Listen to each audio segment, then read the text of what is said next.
ओम शांति। ओम शांति। ओम शांति।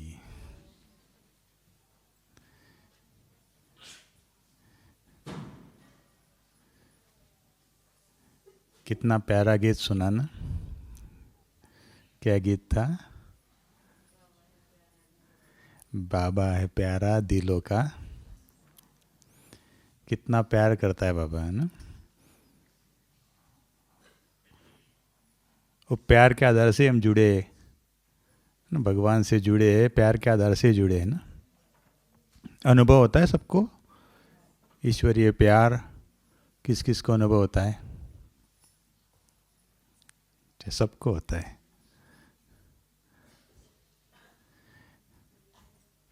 दुनियावी प्यार और ईश्वरीय प्यार, फर्क है? क्या फर्क है?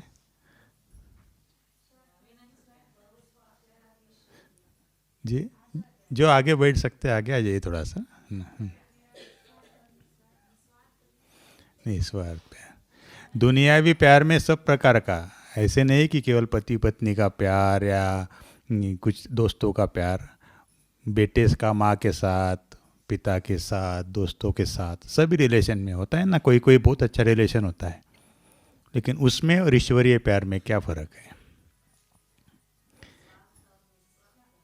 सबसे पहली बात तो निस्वार्थ प्यार है ना। वहाँ कहीं भी किसी भी संबंध में जाओ, कहीं ना कहीं छोटा मोटा स्वार्थ तो है ही है। और दूसरा क्या होता है? वो हद में होता है या अनलिमिटेड है ना। वहाँ कुछ न कुछ लिमिट है या अनलिमिटेड है। और हाँ, ये रूहानी पवित्र प्यार है, क्योंकि आत्मा का परमात्मा के साथ प्यार है। वहाँ तो दैहिक संबंध आ जाते हैं, देह की साधन आ जाते हैं। और आगे जाओ थोड़ा सा और डीप। हाँ, ईश्वरीय प्यार और दुनियावी प्यार में क्या फर्क है? परमात्मा प्यार और दुनियावी प्यार अनलिमिटेड है। सबसे एक महीन बात है, दिल का प्यार होता है ना, लेकिन महीन बात है कि परमात्मा प्यार हमें सेल्फ डिपेंड, आत्मनिर्भर बनाता है, और दुनिया का प्यार हमें दूसरों के डिपेंड बना, दूसरों के अंदर चलाता है, दूसरों को आधार बना लेता है।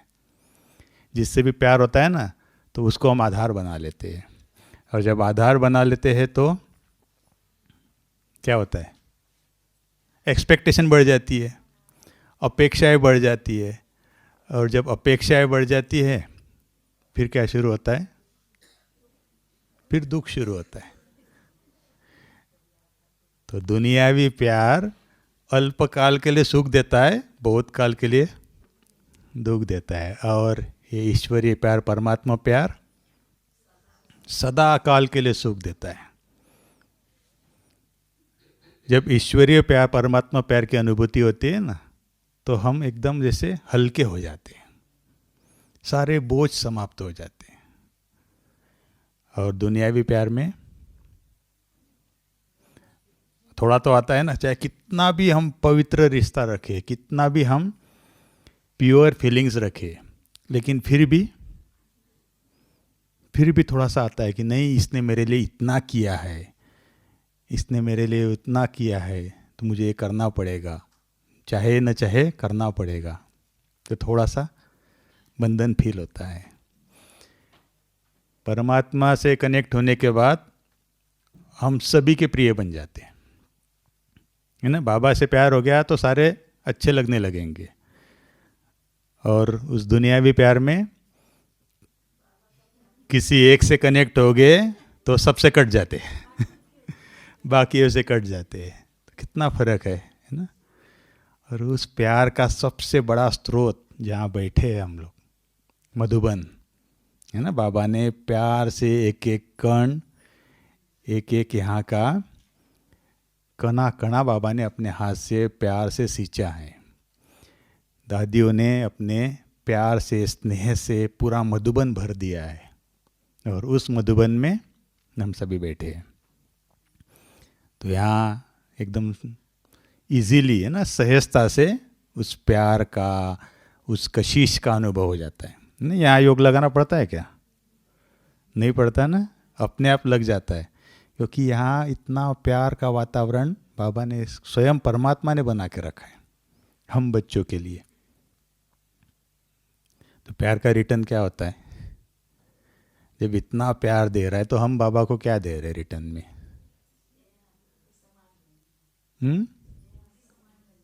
समान बनना है।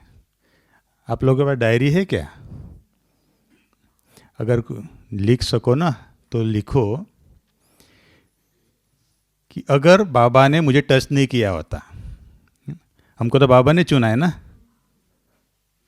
तो बाबा ने अगर टच नहीं किया होता तो मेरे जीवन कैसे होता? कुमार भी लिखेंगे कि अगर बाबा ने इस समय मुझे टच नहीं किया होता तो मेरा जीवन कैसे कैसे होता। माताएं लिखेगी, भले आराम से लिखो घर में, लेकिन एक क्वेश्चन लिख के रखो केवल कि अगर बाबा ने मुझे टच नहीं किया होता, बाबा ने मुझे चुना नहीं होता तो मेरा जीवन कैसे होता, मेरे संबंध कैसे होते, लोगों के साथ संबंध है ना वो कैसे होते, मेरी वाणी कैसे होती, मेरे संस्कार कैसे होते, मेरी आदतें कैसी होती, है ना? ये तो कर सकते हैं ना। तो पता चलेगा कि देखो बाबा ने एक टच किए केवल किया हमको, तो हमारा जीवन कितना चेंज हो गया, कितना परिवर्तन हो गया, और वो परिवर्तन सुखदायी हुआ है। सहज मिल गया ना, इसलिए कभी कभी हमें उसकी वैल्यू पता नहीं चलती है। जब हम बैठ के सोचेंगे ना कि अगर ये नहीं होता, जैसे कोई बार सोचते हैं ना कि नौकरी में 1 लाख रुपए की सैलरी लगी है, लेकिन अगर वो 1 लाख रुपए की सैलरी नहीं होती तो मेरा जीवन कैसे होता? तो वो तो हद की बात है। बाबा ने मुझे टच नहीं किया होता तो मेरा जीवन कैसे होता? ठीक है। उसके बाद में बाबा मिलने के बाद 4-5 शब्द आपको बताता हूँ। वो शब्द हमारे जीवन में क्या चेंज आ गया। सबसे पहला शब्द है बाबा। कि बाबा शब्द जैसे आता है वैसे मेरे जीवन में क्या चेंज आ गया। कोई कहेगा कि बाबा कहते ही एकदम से अंदर से प्यार उमड़ आता है। कोई कहेगा बाबा मतलब मेरे हमेशा साथ रहता है, मेरे साथ की अनुभूति होती है। कोई कहेगा बाबा कहते ही एकदम शक्तिशाली अनुभव करता हूँ, है ना। हर एक का अपना अलग अलग होता है। तो एक लाइन में आप लिखना बाबा, बाबा कहते ही क्या याद आता है मेरे अपने जीवन में। दूसरा है मुरली। जैसे मुरली शब्द सुनेगा वैसे मेरे जीवन में मुरली से क्या चेंज हुआ है, मुरली का मेरे जीवन में क्या इम्पोर्टेंस है। हर एक के जीवन में है। हमारे में से हर किसी को अनुभव होगा कि हमारा जो जीवन, एक तो ठीक है जब कोर्स हुआ, बाबा का परिचय मिला, उसके बाद हम बाबा के पास आए, लेकिन हमारा सबका जीवन जो परिवर्तन हुआ है ना, वो मुरली सुनने के बाद ही हुआ है। तो हर एक के जीवन में मुरली शब्द आते ही कि मुरली से मेरे जीवन में क्या हुआ है। ठीक है। तीसरा मधुबन। जैसे मधुबन याद आ जाता है वैसे क्या अनुभूति होती है। क्योंकि इतना सर्वशक्तिवान पिता उस ब्रह्मलोक से, परम धाम से इस सृष्टि पे आए, और इस सृष्टि पे कौन से स्थान पे आए? मधुबन में बैठ हमने सबको चुना, है ना। तो कितना शक्तिशाली स्थान है। तो ऐसा शक्तिशाली स्थान की स्मृति आते ही क्या ऐसे हमारे जीवन में या हमारे मन में, हमारे बुद्धि में, हमारे दिल में कौन सी भावनाएं जागृत हो जाती है। फिर है सेवा। सेवा तो सभी कर ही रहे। तो सेवा किस प्रकार की सेवा कर रहे हैं? एक होता है कि किसी ऑफिस में गए, किसी के अंडर हम सेवा कर रहे हैं, और एक होता है किसी के साथ हम सेवा कर रहे हैं। तो इस संगम युग पे हम किसके साथ सेवा कर रहे हैं? बाबा के साथ सेवा कर रहे हैं, किसी के अंडर नहीं कर रहे, स्वयं बाबा के साथ हम सेवा कर रहे हैं। तो उस सेवा से क्या फल मिल सकता है, उस सेवा से कितना भाग्य जमा हो सकता है, और क्या क्या हो सकता है, वो एक लाइन में लिखी। ठीक है। और सबसे लास्ट में, सबसे जो हमारा लक्ष्य है कि मेरे जीवन का क्या लक्ष्य है, हमने पहले दिन ही चुन लिया है, लेकिन अभी हम पेपर पे लिख के रखे, ये पांचों चीज़ें लिखने के बाद लक्ष्य लिख के रखे, तो हम उस प्यार को, उस बाबा की शक्तियों को अनुभव कर पाएंगे, है ना।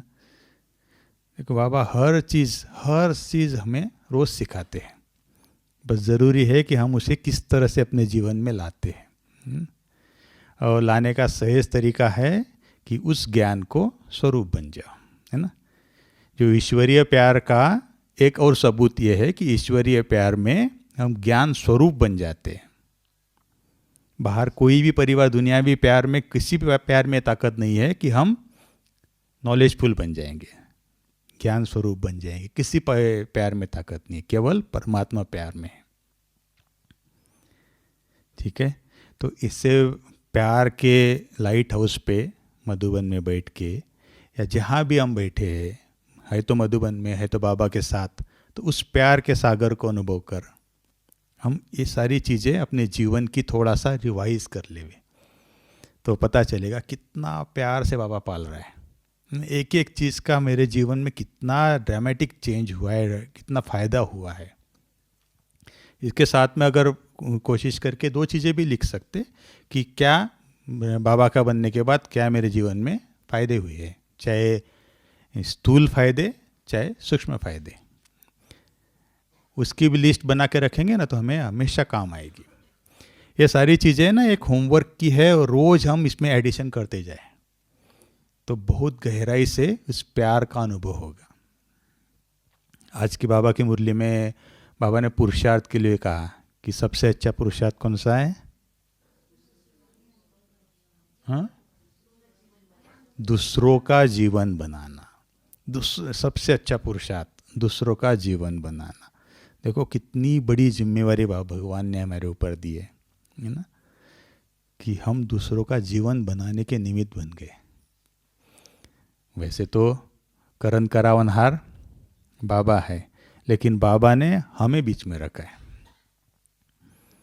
तो आप सोचिए कि हमारे ऊपर कितनी जिम्मेवारी है, कितना हमारा अटेंशन खुद के ऊपर रहना चाहिए कि मेरे एक बोल से, मेरे एक संकल्प से सामने वाले का जीवन या तो बन सकता है या तो बिगड़ सकता है। तो कितना अटेंशन हमें रखना होगा। और बाबा ने कहा कि सबसे अच्छा पुरुषार्थ है दूसरों का जीवन बनाना। सभी पुरुषार्थ तो करते हैं ना, सभी करते हैं ना कुछ पुरुषार्थ। हर कोई अपने लिए कई बार दृढ़ संकल्प लेते हैं, उसको दृढ़ करते हैं, कई ढीले भी कर देते हैं, लेकिन करते हैं, हर किसी के रूप में करते हैं। किसी न किसी रूप में पुरुषार्थ तो कर ही रहे हैं, क्योंकि हमारा जीवन ही पुरुषार्थी जीवन है। संपूर्ण अवस्था को प्राप्त करने से पहले पुरुषार्थ करते जाना है। लेकिन एक बार बाबा ने मुरली में बहुत क्लियर रीति से बोला था कि पुरुषार्थ करते करते ऐसी कौन सी चीज़ें हैं जो हमारे पुरुषार्थ को ढीला कर देती है। 3 चीज़ें बाबा ने बताई थी अव्यक्त बाप दादा ने। कौन सी है सुनी है? हमारे पुरुषार्थ को ढीले करने वाली सबसे पहली बात है परमत। परमत हमारे सारे पुरुषार्थ के ऊपर पानी फेर देती है, क्योंकि हमारे पुरुषार्थ का आधार ही है श्रीमत। और श्रीमत में अगर हम किसी अन्य आत्मा की मत मिक्स करते हैं तो वो हो गई परमत। कैसे पता चलेगा श्रीमत है या परमत है? हाँ, श्रीमत कहाँ से मिलेगी? बाबा के महावाक्यों से श्रीमत मिलेगी। महावाक्य कहाँ मिलेंगे? मुरली में। और मुरली की श्रीमत हमें कब टच होगी?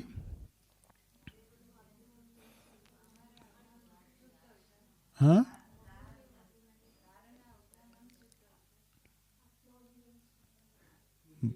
बहुत सहज तरीके से बाबा ने बताया कि श्रीमत तभी टच होगी जब हम सन्मुख बैठ मुरली सुनेंगे, है ना। बाबा ने तो आज भी बताया ना, कोई सुन लेते हैं, कोई पढ़ लेते हैं, लेकिन सन्मुख बैठने का अपने।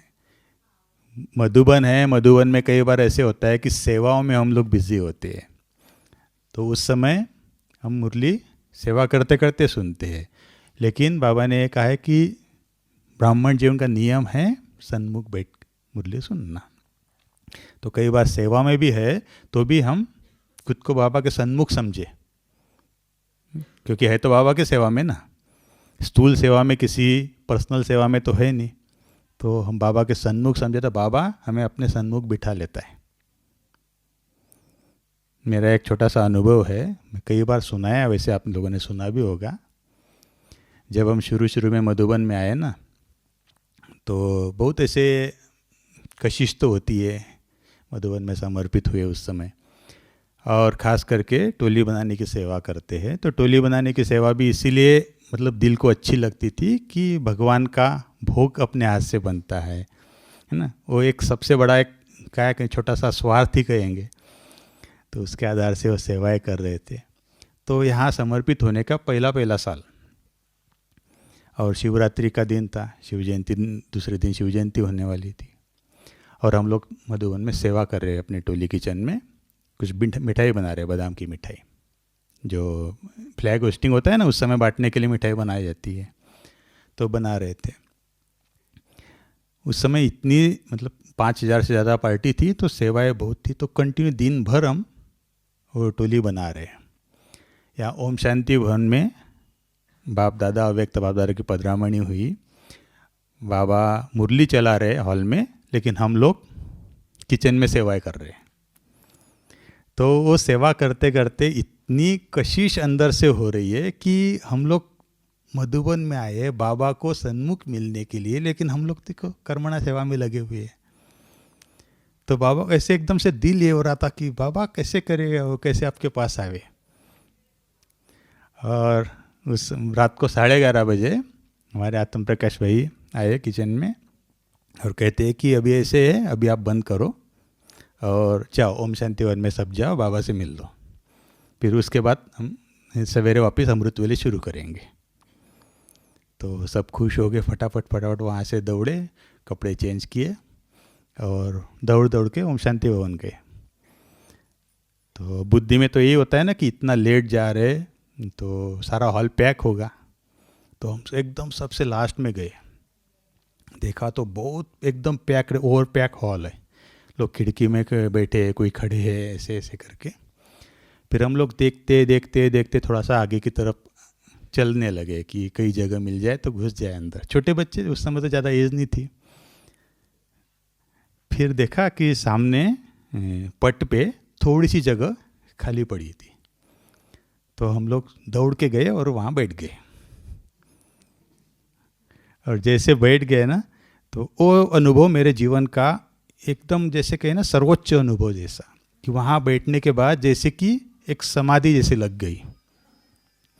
कुछ भी नहीं समझ आ रहा है, केवल बाबा और हम, केवल बाबा दिखाई दे रहे, बाबा की आंखें दिखाई दे रही है और हम है, बाकी कुछ नहीं। चाहे हॉल में इतने सारे लोग थे, स्टेज पे बहुत सारे लोग थे, कोई नहीं दिखाई दे रहा है, और जैसे समाधि जैसा लग गई।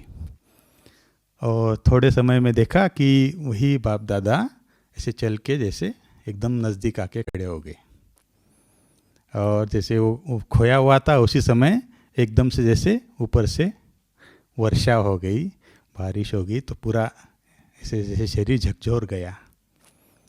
फिर देखा तो हमको जो जगह मिली थी, वो जगह थी वो बाबा का जो झंडा लहराते ना, वो झंडे के एकदम नीचे वाली जगह वो खाली थी, और वहाँ थे। तो बाबा ने जैसे फ्लैग होस्ट किया तो सारे फूल हमारे ऊपर गिरे। तो उस समय वो जो अनुभव है ना, वो अनुभव तो इतना मतलब ऐसे कि वर्णन नहीं कर सकते उस इमोशंस को, लेकिन उस चीज़ से एक सीख मिली कि हम अगर बाबा के सन्मुख है ना, तो बाबा हमें हमेशा अपनी नज़रों के सामने रखते हैं। और इसलिए कहा कि हम अगर बाबा को सन्मुख रखते हैं तो उस सन्मुख का रिटर्न हमें मिलेगा। और जो कहा ना, किस टॉपिक से रिलेटेड बात शुरू हुई, परमत से, तो श्रीमत जो मिलेगा ना, वो वही मिलेगा सन्मुख बाबा को रखने के बाद। हम बाबा के सामने जो है जैसे है अपने आप को प्रेजेंट कर देंगे तो श्रीमत हमें मिलेगी, और श्रीमत हमें टच होगी। श्रीमत तो मिलती रहती है, लेकिन हमें टच होगी कि एक कौन सी श्रीमत हमारे लिए मिली है। दूसरी चीज़ हमारे पुरुषार्थ के में रुकावट आने वाली, परमत के बाद आता है परचिंतन। परचिंतन सबको पता ही है, पता है कैसे करते हैं? बाबा ने एक बार मुरली में हंसी में कहा था कि बाहर के जो समाचार होते हैं ना, न्यूज़ वगैरह, तो बाहर के समाचारों का इतने ब्राह्मणों को इतना इंटरेस्ट नहीं होता है जितना अपने ब्राह्मण परिवार के समाचारों का इंटरेस्ट होता है। और वो है परचिंतन, केवल और केवल परचिंतन। इसने ऐसे किया, उसने वैसे किया, उसने क्या किया, ये केवल परचिंतन है। इसमें केवल टाइम वेस्ट है, कोई भी हमारा टाइम सफल नहीं होता है ना, हमारी कोई उन्नति होती है। कई सारे लोगों की आदत होती है कि इधर की बात उधर सुनाते रहे, कुछ बात नहीं भी हो बना के भी कुछ न कुछ सुनाते रहे, ताकि उसको इंटेंशन सीकर्स बोलते हैं। उनको लगता है कि लोगों का ध्यान मेरे तरफ आना चाहिए, इसलिए वो कुछ न कुछ बातें करके संगठन में डालते रहते हैं, जिसके कारण लोग उनको पूछेंगे, उनको ध्यान देंगे। लेकिन अगर हम उस व्यर्थ की बातों को सुनते हैं, तो बाबा ने एक बार बहुत कड़ा शब्द यूज़ किया था कि अगर हम व्यर्थ की बातों को सुनते हैं तो हम क्या बन जाते हैं? कचरे का डिब्बा। कचरे का डिब्बा। कोई अगर कचरा फेंक रहा है और हम उसको ले रहे हैं तो क्या हो गया? हम कचरे का डिब्बा। तो आप आज के बाद कहीं भी देखो, कई चार चीज़ें चल रही है ना, कुछ भी अच्छी बुरी, कुछ ऐसे ऐसे व्यर्थ की बातें चल रही है, लेकिन हम इंटरेस्ट से अगर बैठ गए वहाँ, मतलब क्या हो गया? हम कचरे का डिब्बा खुद बन गए। हाँ, और डालो मेरे अंदर। और डस्टबिन की कितनी वैल्यू होती है? डस्टबिन को कोई भी अपने घर के अंदर भी नहीं रखता है, कोने में रखता है, बाहर के बाहर फेंक देता है ना। तो ये ब्राह्मण परिवार में भी अगर हम डस्टबिन बन गए तो क्या होगा? हम कोने में कहीं पड़े रहेंगे, वहाँ से वहाँ कब आउट हो जाएंगे पता भी नहीं चलेगा। तो परचिंतन इतना खतरनाक है हमारे पुरुषार्थ के लिए। कई होते हैं ना, कई बड़ी इंटरेस्ट से बातें बताएंगे, कभी किसी की ईर्ष्यावश किसी की ग्लानि करेंगे, किसी के बारे में कुछ कुछ कहेंगे। कई तो ऐसे भी होते हैं कि फ़ोन कर करके भी बोलते, भाई इसका ज्ञान नहीं सुनो, उसका नहीं सुनो, इसका क्लास नहीं सुनो, फलाने का ये नहीं करो। बहुत सारी चीज़ें होती हैं। अगर हम उसमें इंटरेस्ट में गए तो फिर क्या हो गया? वो तो चल करने वाला तो खुद ही कचरा है, लेकिन वो कचरा हम अंदर ले, तो हमारा पुरुषार्थ सारा खत्म हो गया। जब पुरुषार्थ खत्म हो जाएगा ना, आप सोचो चल रहा है आदमी, चलना ही रुक गया, चलना ही पॉसिबल नहीं है, तो क्या होगा? मंजिल में कभी पहुंचेंगे ही नहीं, कभी नहीं पहुंचेंगे, इसी में अटक के रह जाएंगे। तो परमत के बाद दूसरा सबसे खतरनाक चीज होती है परचिंतन। परचिंतन को चेंज करने का एक ही साधन है, कौन सा? स्वचिंतन। मैं क्या कर सकता हूँ, मुझे क्या करना है, बाबा ने मेरे लिए कौन सा रास्ता चुना है, मुझे बाबा ने कौन सी जिम्मेवारी दी है। ये अगर मैं स्वचिंतन करता रहूं तो परचिंतन से स्वतः ही मुक्त हो जाएंगे। अपने आप को कितना बिजी रखते हैं ना उसने इस बातों से, स्वतः ही मुक्त हो जाएंगे। और तीसरी चीज पुरुषार्थ में रुकावट वाली, परदर्शन। परदर्शन, बस दूसरों को देखना कि वो देखो उसको 50 साल हो गए, उसको 30 साल हो गए, वो ऐसा है, तो फिर मेरे यहाँ से थोड़ा सा कुछ हो गया तो क्या फर्क पड़ता है? ये क्या हो गया?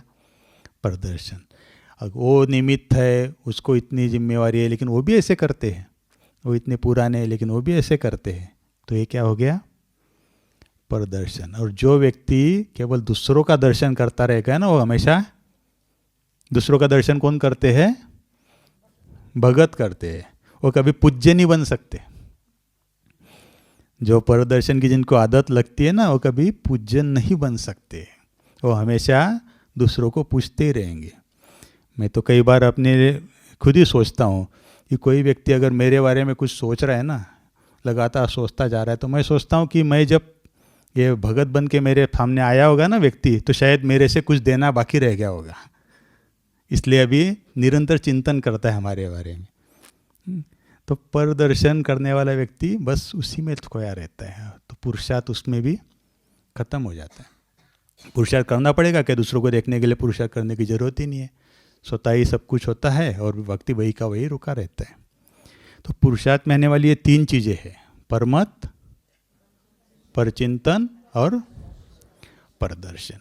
ये 3 चीज़ों पे अगर हम अपना अटेंशन रखेंगे और इससे अगर मुक्त हो जाएंगे, तो हमारा पुरुषार्थ बहुत फास्ट गति से, तीव्र गति से आगे बढ़ेगा। अभी जो समय की स्पीड है, आपने देखा होगा ना, खास करके कोविड के बाद कितना फास्ट हो गया। हर मास में, 2 मास में ऐसे लगता है कि जैसे 10 साल आगे बढ़ गए। इस तरह से इतना स्पीड बढ़ गया है। तो अगर स्पीड बढ़ाना है तो अभी इन चीज़ों से हमें मुक्त होना पड़ेगा। और जब मुक्त हो जाएंगे तभी हम, हमारा जो लक्ष्य है, लक्ष्य क्या है अपना? हाँ, क्या लक्ष्य है?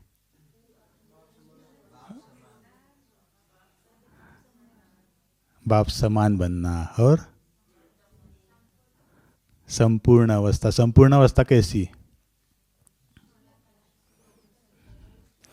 वही हमारी, केवल हमारी आत्मा की संपूर्ण अवस्था नहीं, जो बाबा हमसे अपेक्षा करते हैं, बाबा जो आशा रखते हैं, उस रीति से हमें संपूर्ण कर्मातीत बनना है ना? ये सबका लक्ष्य है।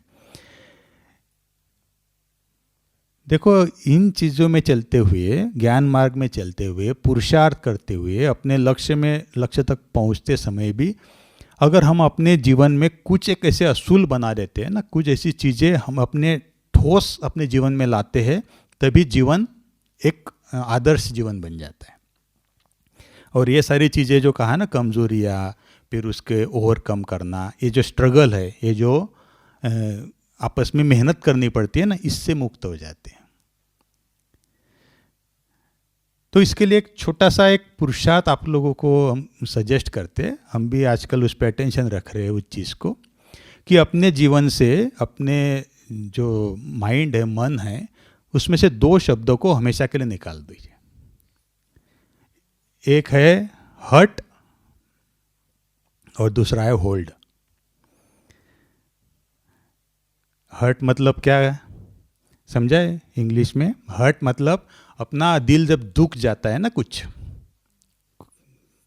दुख लग गया, उससे हमें एक नुकसान पहुंच गया, उसको भी हमारे दिल से निकाल देना है। दूसरा होल्ड करना। होल्ड करना मतलब कोई चीज़ों की हम पकड़ के रखने की आदत होती है, उस बातों को वो छोड़ देना, पकड़ के रखने की आदत को छोड़ना। 2 चीज़ों पे अगर हम अटेंशन रखेंगे ना, तो हमारा जीवन बहुत स्मूथ हो जाएगा। पॉसिबल है ये चीज़? पॉसिबल है? कैसे? कौन से ज्ञान से पॉसिबल है? बहुत सारा ज्ञान है, लेकिन कौन सा ऐसा बाबा का ज्ञान है जिससे हम इस दोनों चीज़ों से बाहर निकल सकते? ड्रामा है ना, सिंपल बात है, ड्रामा। इतना प्यारा शब्द बाबा ने दिया है ड्रामा, कि इससे हम हर्ट और होल्ड दोनों को छोड़ सकते हैं। ड्रामा क्या है? उसके भी पहले, सबसे पहला हुबहू। ड्रामा हुबहू है, हुबहू रिपीट होता है। जब एक ज्ञान हमें मिल गया कि ये हुबहू एक एक सेकंड रिपीट होता है, तो उसके बाद हर्ट होने का कुछ गुंजाइश रहती है? रहती है? जो कुछ हो रहा है वो तो रिपीट हो रहा है ना, नया तो कुछ है ही नहीं, नथिंग न्यू, कुछ भी नया नहीं। एकदम से सडन कुछ होता है ना तो ज़्यादा हर्ट हो जाता है, ज़्यादा दिल दुख जाता है, और हम पकड़ के भी नहीं रख सकते उस चीज़ को, क्योंकि रिपीट है, ये तो होना ही है, अगले बार भी होना ही है। इसलिए बाबा ने कहा ना कि ये ड्रामा हूबहू रिपीट होता है। ये भी बात अगर बुद्धि में रख देवे ना एक चीज़ भी, तो भी हम इन चीज़ों से बाहर हो जाएंगे, पार हो जाएंगे। दूसरा है, रिपीट तो होता है लेकिन उसमें भी एक्यूरेट है। रिपीट हो रहा है लेकिन उसमें भी हर चीज़ एक्यूरेट है, उसमें कोई भी कुछ भी चेंज नहीं कर सकता है। जब चेंज ही नहीं कर सकता है तो उसमें सोचने की कुछ मार्जिन ही नहीं है, हमारे हाथ में कुछ है ही नहीं, जो कुछ हो रहा है एक्यूरेट हो रहा है। तो जब हमारे हाथ में है नहीं तो उसके बारे में सोच के क्या फ़ायदा, है ना। तो पहला है कि हूबहू रिपीट हो रहा है, दूसरा है एक्यूरेट है, तीसरा है ड्रामा का हर सीन कल्याणकारी है। कैसे? कैसे हर सीन कैसे कल्याणकारी है?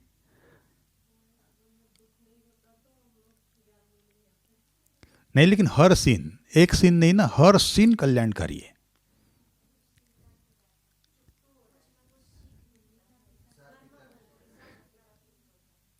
देखो, हर सीन को अगर आप देखेंगे ना तो उसमें किसी न किसी आत्मा का कल्याण समाया होता है। कई बार है ना, हम केवल अपना कल्याण देखते हैं, तो हमारा जहाँ नुकसान होता है ना, सोचते हैं कि ये तो नुकसान हो गया, कल्याण कहाँ हुआ। लेकिन उस सीन में किसी एक अलग आत्मा का कुछ न कुछ कल्याण हुआ होगा। इसलिए बाबा कहते हैं कि ड्रामा का हर एक सीन कल्याणकारी है, इसमें कल्याण समाया हुआ है, आत्माओं का कल्याण समाया हुआ है, सृष्टि का कल्याण समाया हुआ है, प्रकृति का कल्याण समाया हुआ है, हर चीज़ का कल्याण समाया हुआ है ड्रामा के हर एक सीन में। और जब कल्याण समाया होता है ना तो फिर उस चीज़ दुख नहीं देती है ना। अगर कहीं अपने माताओं को अनुभव है, अपने बेटे की बहुत दूर नौकरी लग जाती है, पता चलता है कि मेरे बेटे की नौकरी लग गई लेकिन विदेश में जाना पड़ेगा, शायद 4 साल 5 साल मिल भी नहीं पाएगा।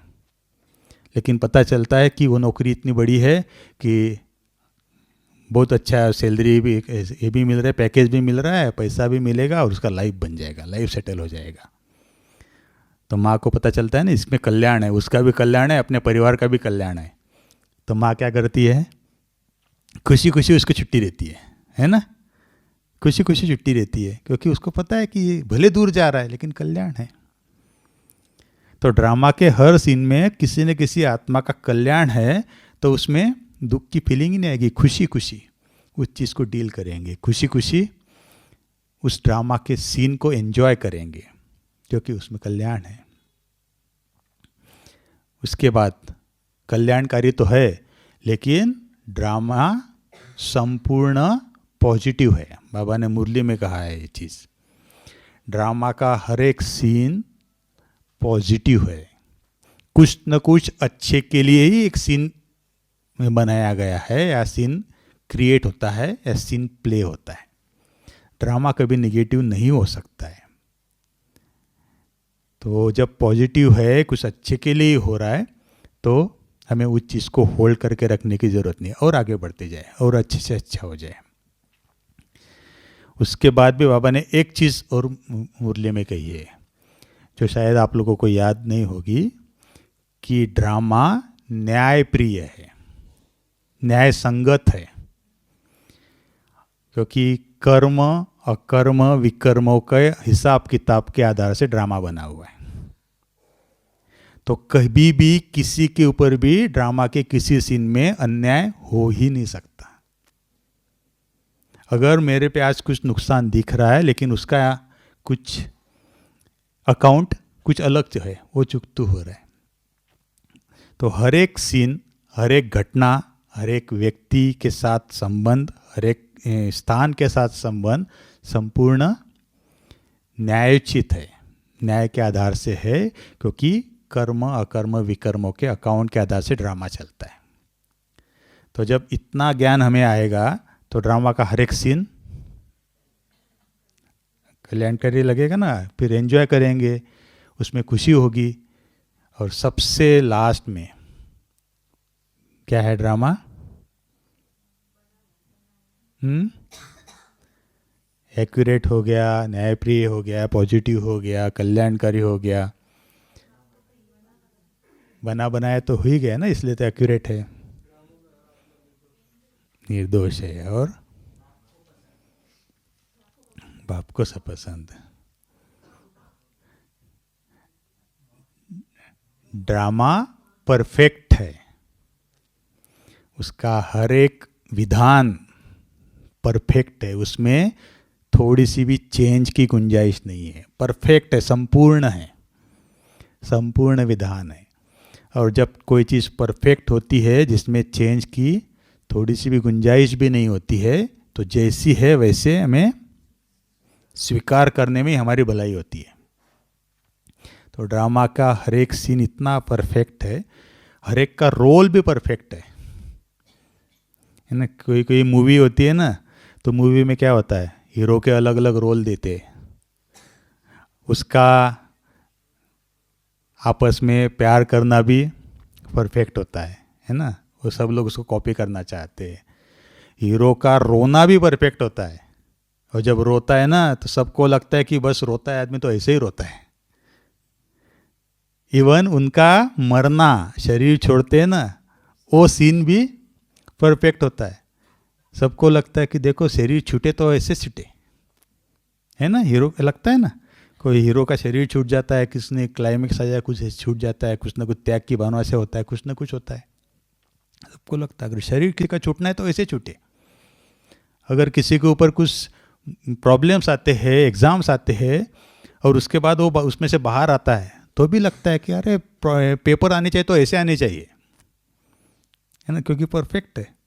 तो ड्रामा का हर एक सीन, हर एक रोल भी इतना परफेक्ट है, हमारे लिए भी, हमारे बाजू वाले के लिए भी, हमारे सामने वालों के लिए भी, हमारे दोस्तों के लिए भी, हमारे दुश्मनों के लिए भी, उनका रोल परफेक्ट है।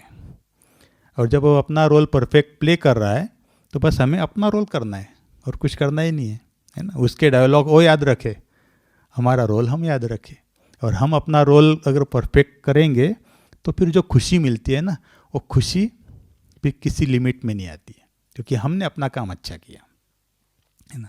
तो ड्रामा का देखो इतना अच्छा ज्ञान, गुह्य ज्ञान बाबा ने दिया। कौन कौन से दिए, रिपीट करेंगे। सबसे पहला ड्रामा क्या है, हुबहू रिपीट होता है। दूसरा एक्यूरेट है। तीसरा कल्याणकारी है। चौथा पॉजिटिव है। पांचवा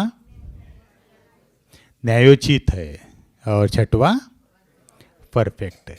ये 6 की 6 बातें अगर हम इस 6 में से एक चीज़ भी अगर हमारी स्मृति में आ जाए ना, कोई भी घटना के बाद, तो भी वो घटना का असर हमारे ऊपर नहीं आएगा। फिर तो दादी गुलजार हमेशा कहती थी ना कि दुख देना भी नहीं है तो किसी का दुख लेना भी नहीं है। वो उस समय कर पाएंगे जब ये ड्रामा के 6 में से कम एक चीज़ हमें उस घटना पे याद आ जाए, तब हम उस दुख को ले नहीं पाएंगे। दुख नहीं देना ये तो ठीक है, हमारे हाथ में है, हम कोशिश करते हैं, लेकिन दुख नहीं आवे, नहीं लेवे, इसके लिए ड्रामा का ज्ञान बहुत ज़रूरी है।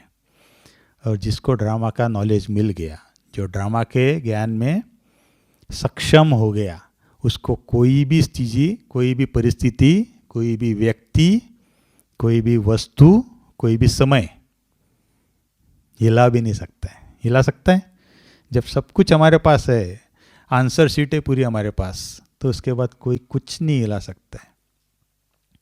और जब व्यक्ति इतना अचल अडोल हो जाएगा ना, तो फिर वो पार्ट शुरू हो जाएगा जो बाबा ने कहा कि अंतिम समय आपका पार्ट शुरू होगा। कौन सा पार्ट बोला है हम बच्चों के लिए बाबा ने? साक्षात्कार मूर्त। साक्षात्कार मूर्त का पार्ट जो है उस समय शुरू होगा जब हम इतने नॉलेजफुल बन जाएंगे कि हम आत्माओं के द्वारा, हमारे फीचर्स के द्वारा अन्य आत्माओं को, लाखों करोड़ों आत्माओं को भगवान का साक्षात्कार होगा, ये भगवान की शक्तियों का साक्षात्कार होगा। वो पार्ट शुरू हो जाएगा। फिर आप इमेजिन करो कि आपके सामने कोई आया है, आप 1 सेकंड की उसको दृष्टि, 1 सेकंड की स्माइल आपकी उस व्यक्ति का कल्याण कर देगी, है ना। इतनी जबरदस्त हम लोग पूज्य स्वरूप में या दाता स्वरूप में आ जाएंगे कि हमारी 1 सेकंड की दृष्टि, 1 सेकंड की स्माइल सामने वालों का, आत्मा का कल्याण कर देगी, क्योंकि हम विश्व कल्याणकारी बाप के बच्चे हैं ना। और जब उस बाप का, कल्याणकारी बाप का ज्ञान, नॉलेज हमारे बुद्धि में, हमारे दिल में परिपूर्ण हो गया, उसके साथ में सबसे पहले जो आज शुरू किया उसमें क्या था, एक तो ज्ञान से परिपूर्ण हुए, लेकिन उससे पहले किससे परिपूर्ण हुए थे? प्यार से। ज्ञान से हमारी बुद्धि परिपूर्ण हुई और प्यार से दिल भगवान के साथ कनेक्ट है, बाबा के साथ दिल कनेक्ट है। तो दिल और दिमाग दोनों भी हमारे मजबूत, सक्षम और साक्षात्कार मूर्त बन के दूसरों को बस बांटने की सेवा हो जाए, है ना। आ रहा है आंखों के सामने ऐसे विजन। अभी समय ऐसा ही है।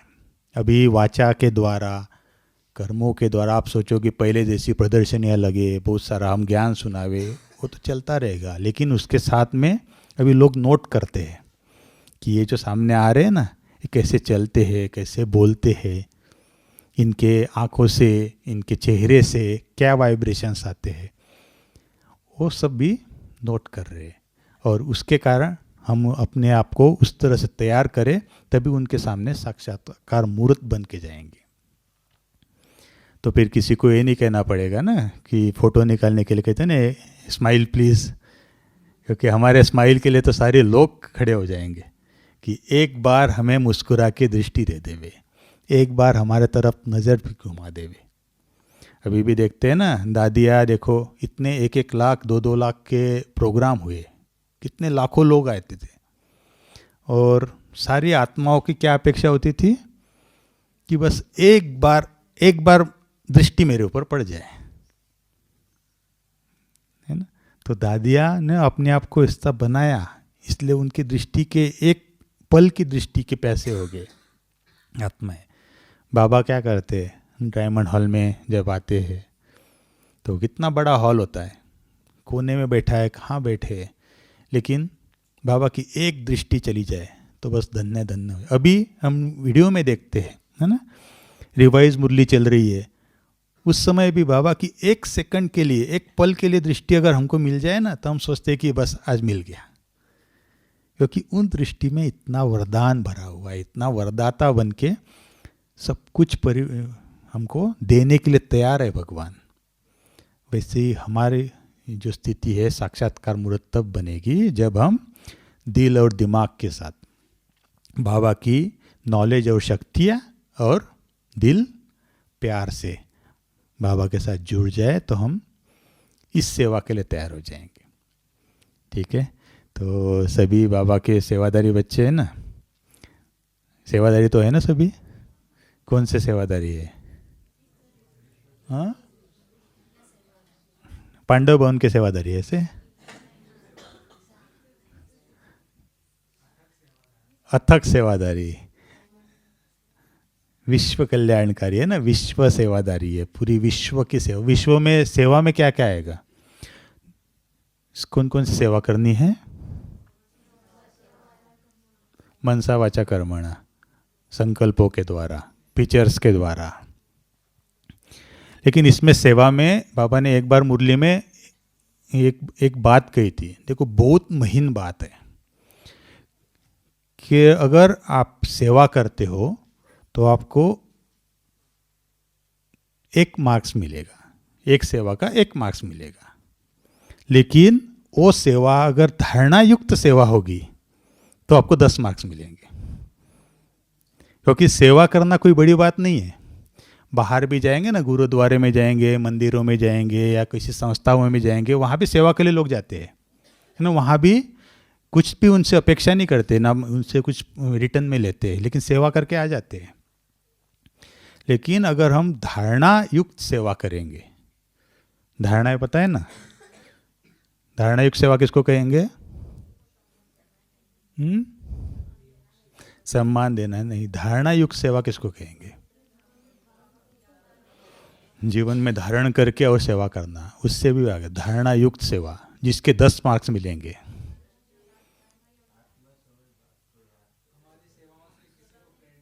हमारी सेवाओं से प्रेरणा मिल, श्रीमत के आधार से की हुई सेवा ही धारणा युक्त सेवा है। श्रीमत के आधार से की हुई सेवा ही धारणा युक्त सेवा है।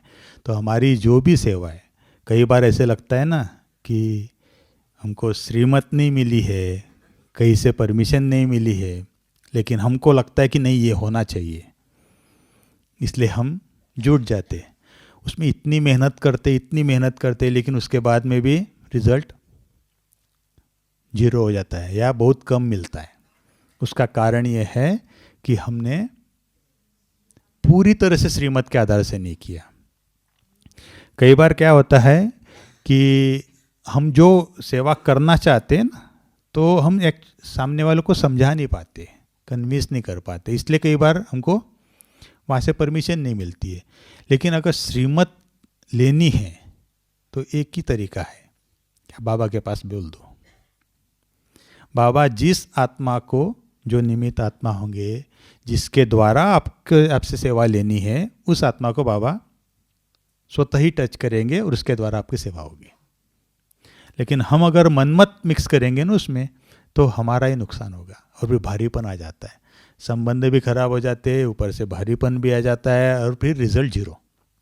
इतना सब कुछ करने के बाद भी रिजल्ट 0। कई बार हम देखते हैं ना कि कई बार छोटी सी सेवा करते हैं लेकिन बड़ा आनंद मिलता है, और कई बार हजारों आत्माओं को, सैकड़ों आत्माओं को कुछ संदेश भी दे के आते हैं, लेकिन इतना आनंद नहीं मिलता है। तो उसका कारण यही है कि हम श्रीमत को थोड़ा सा मनमत उसमें मिक्स करते हैं। इसलिए पहले भी कहा ना कि परमत मनमत, तो वो मनमत और परमत और श्रीमत, इसका डिफरेंस बड़ा महीन है। वो अगर जब समझेंगे ना, तभी हम अपने सेवा में बल भर पाएंगे। और ऐसे सेवादारी बच्चे आप सभी हैं, इसलिए तो यहाँ आए हैं, है ना। क्योंकि देखो पांडव भवन कितना अमूल्य है ना। कितने सारे आत्माएं हैं, करोड़ों आत्माएं दुनिया में हैं, करोड़ों में से भी लाखों आत्माएं ऐसी है जिन्होंने भगवान को पहचान लिया है ना। भगवान की नज़र भी उनके ऊपर पड़ी है, भगवान को पहचान लिया है। उस लाखों आत्माओं में से भी कितने हैं यहाँ सेवा का चांस मिला? कितने किलो मिला? बहुत थोड़े लोगों को पांडव भवन की सेवा का चांस मिलता है। हमारे पास रिक्वेस्ट आती है ना, 4-4 मास से पेंडिंग है। बहनें बोलती है कि हमारे यहाँ से इतने आना चाहते, माताएं आना चाहती, बहनें आना चाहती, लेकिन हमारे पास मार्जिन ही नहीं होती है। तो इसमें भी आप सबको चांस मिला है, तो इस चांस को दोनों हाथों से पूरा बटोर लो। और जैसे कहा ना, जो आपको थोड़ा सा होमवर्क दिया, उसका अगर करेंगे ना, तो आपको यही मधुबन में बैठे आपकी बुद्धि इतनी क्लियर रहती है, जो आप यहाँ कर पाएंगे। आप सोचेंगे वहाँ जाके ये चीज़ करेंगे ना, तो थोड़ा डिफिकल्ट जाएगा, क्योंकि वहाँ दूसरी सारी चीज़ें होती है हमारे जीवन को प्रभावित करने वाली। यहाँ हमारी सबकी बुद्धि क्लियर है, हम बाबा के पास बैठे हैं, सेवा भी निमित्त मात्र सेवा कर रहे, उसके बाद में हमारे अपने लिए समय है। तो इस समय को सदुपयोग करके अपने लिए एक अच्छा सा चार्ट बना लीजिए, अच्छा सा एक रोड मैप जिसको कहते हैं, कि यहाँ से जाने के बाद साल भर मुझे क्या क्या करना है, वो थोड़ा बना लेंगे ना, तो बहुत आपके जीवन के लिए फ़ायदा होगा। मधुबन ऐसा है ना, मधुबन सागर है, यहाँ से लोटे भर के जाओ, और आज बाबा ने भी यही कहा ना, हाँ, वक्र भर के जाओ और वहाँ जाके बांटो। तो बस यहाँ से कलेक्ट करते जाओ, मैं तो लगभग हर क्लास में एक चीज़ लास्ट में यही कहता हूँ कि आपके समय जितना भी यहाँ है, केवल यहाँ नहीं, जब जब भी आप ब्राह्मण परिवार के संपर्क में आते हो, चाहे यहाँ, चाहे सेंटर पे, चाहे जर्नी करते समय, चाहे शांतिवन में, कहीं भी, तो उसमें से थोड़ा सा ये चीज़ें ढूंढना शुरू करो। कहाँ से मुझे ज्ञान मिल सकता है, कहाँ से मुझे पॉजिटिव वाइब्रेशन मिल सकते हैं, कहाँ से मुझे धारणा की बातें सीखने को मिल सकती है, कहाँ से मुझे सेवा के नई नई युक्तियाँ सीखने को मिल सकती है। अगर हम इस तरह से करेंगे ना, तो ये ब्राह्मण परिवार इतना अच्छा लगेगा कि हर कोई एकदम ऐसे लगेगा कि यहाँ तो हर कोई परिपूर्ण है, हर कोई विशेष है, और है ही विशेष, तभी तो बाबा ने चुना है ना हम सबको। तो ऐसे सभी विशेष आत्माओं को, खास करके पांडवहन में बैठे हुए आत्माओं को, तो खास विशेष बाबा का वरदान भी मिलता है, और वरदान के साथ में गिफ्ट भी है कि आप जो संकल्प करो वो सिद्ध होगा। ठीक है, तो आप सभी को बहुत बहुत बधाई भी है और धन्यवाद भी है।